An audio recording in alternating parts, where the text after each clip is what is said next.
பாவலை செத்தாதா? நான் ஏன் கம்பா ஏறினா இங்க வர ஆம்பளைனா ஏன் மேல ஏறுவாங்க.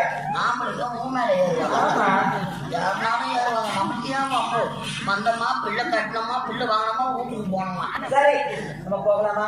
சரி அந்த பேப்பர் காலத்திருக்கவா எந்த ஆபீஸ்ல ரேடியோலாம் போடுறாங்க. சரி நியூ அப்பாயின்மெண்ட் வேற கம்ப்யூட்டர் காலம் எதனா ஒரு பட்டன் அழித்த பாரு வரட்டும். என்னங்க வயசு பொண்ணு